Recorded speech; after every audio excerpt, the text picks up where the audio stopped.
This video is brought to you by CatBeast.com. Design your own custom snapbacks and hats.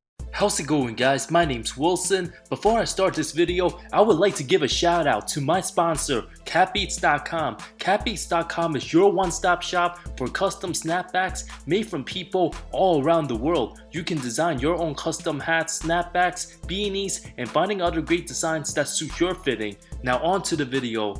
Already a month into the 2023 season, teams like the Utah Jazz and the Portland Trail Blazers taking many by surprise, but of course the Lakers and Nets continues to draw the most drama, trade rumors, and useless discussions. A lot of young players balling out like the De'Aaron Foxes and Shai Gilgeous-Alexanders of the world, both looking to become first-time All-Stars. Looking at their numbers, absolutely sensational, especially SGA after that game winning on Washington. Man, I'd be shocked if he was left off the All-Star team, looking like a top 10 player this season. There's also been plenty of disappointments, of course, from former All-Star players not living up to expectations given their heavy contracts. Today, we'll take a look at those former All-Stars heavily underachieving. Starting with DAngelo Russell of the Minnesota Timberwolves, who's been an absolute travesty to say the least. A combination of being slow, unathletic, hogging the ball, taking bad shots, below average IQ,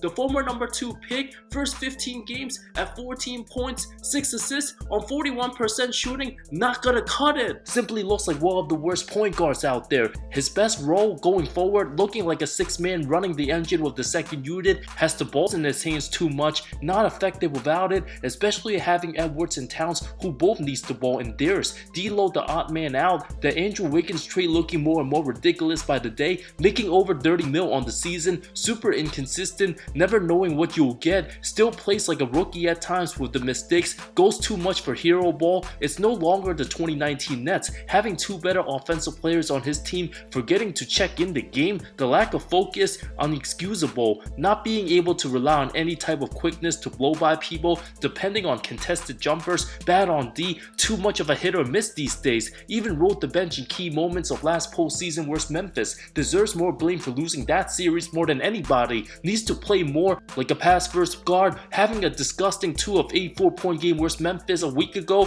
followed by a season-best 30 points and 11 dimes versus Cleveland, nowhere near in the conversation as a good point guard. Super obvious flaws, part of the many problems Minnesota having the early season, the absolute brutal stretch of being traded to Golden State after having some considerations as Brooklyn's franchise star before Kyrie kicked him out, only to play 5 games with Steph, a lost season, to seeing Andrew Wiggins win the title. And Russell hasn't even been relevant and talked about as a star since his Nets days, one of the most overpaid players the last couple years. If he can't figure out balling with Gobert and Towns, his next contract nowhere be near max but mid. Andre Drummond of the Chicago Bulls, now a journeyman, likely towards the talent of his career despite being just 29 of age, literally stopped improving years ago, no longer the physical specimen he once was, can't jump like he used to after the max contract, already paid over 139 mil for his career, more of his play, relaxing, doesn't move the needle for any team. All his seasons of putting up big numbers, the perfect definition of Mr. Empty Stats, off the bench a 17-minute guy, went from perennial rebound king to a below average role player. The fact that Drummond even made the All-Star team twice shows how terrible the center position was before the emergence of Jokic and Embiid. Overpaid with the Cavs, dribbling from half court to breaking threes, failing on making flashy passes, point blank bricks at the rim miss, stat pad his offensive rebounds off terrible misses. The Lakers took a chance on him, fool's gold with the empty stats, good regular season games here and there, but the biggest meme of the 2021 playoffs, only to fool the Nets, barely got any run, and back up to Nick Claxton. His inability to adapt with the emerging talent and spread out offense, another reason for Drummond's demise. Him and Vucevic won't play minutes together, and Vuce being a top 5 rebounder in the game, as long as Drummond doesn't take more than 8 shots a game, shouldn't help the team, but given how he should be in his prime, playing like he's 36. Speaking of 36, DeAndre Jordan's only 34, but plays like 64, who already had the announcer scratching his head preseason when announced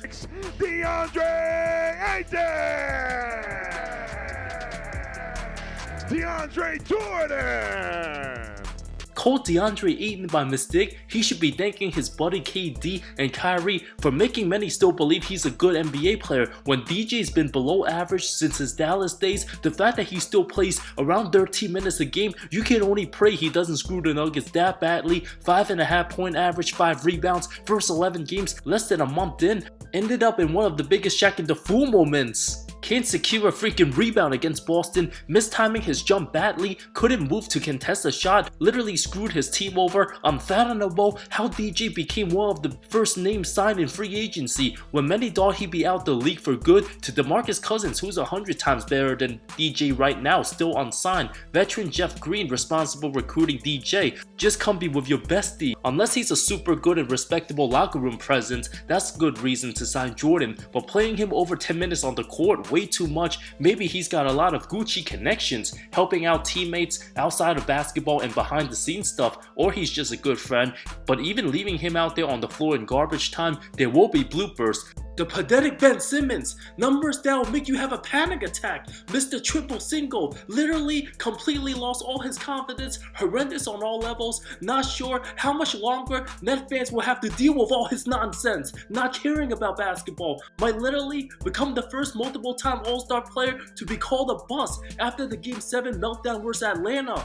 Excuses, excuses, and more excuses. It's been over 9 months since being with the Nets, still a liability, refused to be aggressive, can't shoot, no improvement in his game. His defenders actually praised him for finally scoring double figures, a week 11 points, getting destroyed by the Sacramento Kings. Everything clearly in his head, doesn't look like he wants to be on the court, doesn't want to be great, put in a situation where he don't even gotta be the number 1 or 2 guy. Now many saying Steph Curry the best player Brooklyn got from the Harden trade, the most dysfunctional team in the NBA. Ben Simmons actually looks like the second coming of Anthony Bennett, continues to get scared out there of being fouled, doesn't trust his abilities, beyond broken mentally, still has good defensive qualities, but the lack of aggression. Ben dribbles the ball, allergic to finishing near the basket, got part of his money last season, 3 more years of his max contract, might never play in the NBA after that given his shitty attitude. If Simmons had average mentality, he'd be a top 15 to 20 player by now, at least for the next 5 years, should be in the MVP discussions if he really wanted to. The 26-year-old unable to stay on the floor, injury issues, distractions from teammates begging him to shoot the damn ball. It's not Pee-wee or elementary basketball, it's the freaking NBA, looking like he will become the first player to check out the season mentally. Too bad it doesn't look like Simmons have any trade value left. None of the opposing team members fear him